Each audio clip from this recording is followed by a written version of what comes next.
because we're exposing what's happening in these clinics every day, and people need to know about it. Did you walk out at the beginning and go, oh my gosh, I have it on tape and the world won't believe this? Definitely, when I walked out of the first clinic after getting that on tape, I remember thinking, I can't believe she said that. Right. And then thinking, people need to see this. Okay, but have you been shocked at the silence and the unwillingness of the press to really know? Well, yes and no. I mean, I think there were some times where I was surprised that so few people seemed to care, but that was traditional media. And as a young person and our organization uses social media, it uses new media, independent media, that's where it's at these days, because a lot of those gatekeepers, the traditional media, they just won't talk about things that matter sometimes. And our generation is fed up with it, and so we're taking it to the internet, to Facebook, we're taking it to blogs, YouTube, and we're telling the stories that need to be told. So that's what our organization does. I have to tell you, I'm as a member of the mainstream media, and no offense to you. We suck. Even on this network, which is the only network that would do an hour on this, I wonder what the ratings will be like. I wonder what the pushback will be like, not in the building, but outside of the building, because nobody wants to talk about it. Nobody wants to know. They want to look away. Yeah, I said to somebody who actually was the designer of the rendition project, and I disagree with rendition. If you're going to torture somebody, have the cojones to torture them yourself in your name. And if people who say, I just don't want to know about it, they're doing it in your name.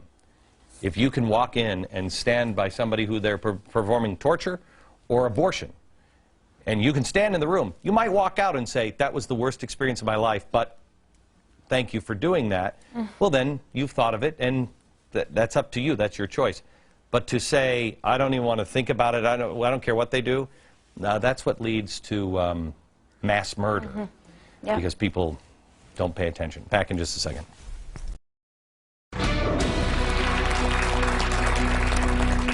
We're back with Lila Rose. She is the president of Live Action, and Congress right now is talking about, should we fund abortions, and should we fund Planned Parenthood, which that's the same thing.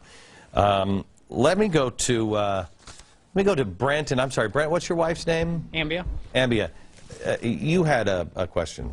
Yes, Nancy Skinner had said in an interview that we had seen online that Planned Parenthood does not accept federal funding for abortions, but only for reproductive health. Is there any proof? How do they prove that? How do they differentiate that? Well, let me ask you this. Let's say you're against torture. Say you're staunchly against all torture. And somebody says, well, we're not going to pay you. I'm not going to take your money and pay for torture. I'm just going to pay for the room, the water, the lighting, and the heat or refrigeration, whichever we prefer. Are you paying for torture or not? Absolutely. So, I mean, is there a difference? And every dollar that is given to this organization is funding the behavior of the employees that you see on tape. Every dollar. How many of these videos did you have to make? Like that first video that you made, how many clinics did you have to go in before you got somebody to do that? First one I ever walked into, Glenn, when I was 18, I walked in and I said, he's 24 or 23, I'm 15, what do I do? It was statutory rape. And they said, just figure out a birth date that works, lie on the paperwork. First clinic. Second clinic, similar things. Third clinic, similar, and beyond. It's almost every single time. Connie. Yes, hi, Glenn. Hi, how are you? I'm good, thank you. Well, I had asked why, if it were just rogue employees of Planned Parenthood that did this, or the higher-ups. You had mentioned managers, and now I'm thinking the higher-up would be the government, but it doesn't surprise me what they do with our tax dollars, so no. Question answered. I mean, how could it be? I mean, that's what they always try to do. That's why, quite honestly, that was the excuse of Acorn, and that's why many times they threw those employees of Acorn right under the bus. But I mean, that started with the Rathke boys. I mean, that was all the way from the top.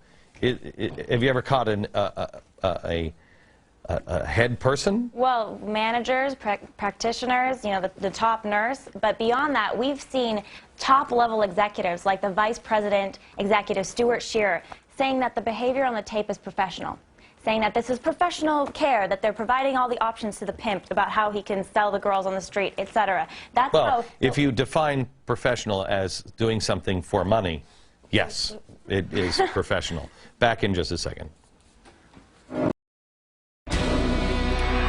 Nels Robinson is from Montana. He says he is a conservative and a constitutionalist, but I'm having I have a hard issue with the aspect of like a rape case or violence, something like that.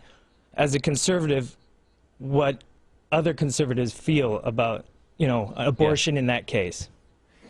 so you're kind of with me that you are so strong on this, except you get fuzzy when it, right? Yes. And most people are like that. How do you answer that? Let's take a crack at that. So first of all, I want to talk about my friend Rebecca. And she's a pro-life speaker, and she was the victim, the product of a rape. But she's just as much a human being as you or I are. So that the first thing there is that the unborn children that are conceived by violence of the rape, that is not their fault. That's the fault of their father, who's a criminal, who needs to be put behind bars, etc. But the other aspect here is the solution to the pain of a rape or incest victim an abortion? Is abortion something that they're going to, 10, 15, 20 years later, going to be happy that it happened to them? Is that going to take away the suffering of their rape? And I think you'll talk to rape victims and the ones that have bravely chosen to go through with the pregnancy and give that child a chance, and they're not going to say, oh, I wish I'd had an abortion. They're going to say, wow, that was a redemptive part of this suffering. That was something that helped to redeem it. But abortion adds more violence to that violent act of rape. I will tell you another argument. Another argument for it would be, well, he's got the genes. You know, that child's got the genes of a rapist. And that goes back to eugenics. That goes back to the argument, well, you got to get rid of them because they're imbeciles or they're criminals, and they'll always be criminals. And as Oliver Wendell Holmes said, you know, isn't 3 generations of imbeciles enough? Does that help at all? That helps. Let me leave you with one more story, and we'll do that next. Now, I told you at the beginning of the program that it's a subject that we have to talk about, and we have to each ponder and really think hard. Here I am, a guy who says, I can't imagine my daughter being raped or involved with incest and having to choose and tell her, no, you've got to have the baby. I think of my daughter. But then I think of somebody else. This guy. My son, who was born from a 14-year-old girl, without getting into any of the details. She was a brave girl. My son was born of a superhero. He doesn't need anybody with a cape. He has the woman who gave birth and then did a brave thing, gave him to us. He is a joy. I told you the story also of Joseph P. Kennedy. His daughter, Rosemary, had a lobotomy because she was an imbecile. And people used to be ashamed, and people wants to shut people up. My oldest daughter was born with cerebral palsy. And had I not been wise, had they given me a choice, I probably, at my age at that time, would have said, oh, well, it won't be any quality of life. Well, the truth is, if I would have done that, my quality of life would have been much, much lower. I've learned more from her and from him than any professor I could have ever had. From New York, good night, America.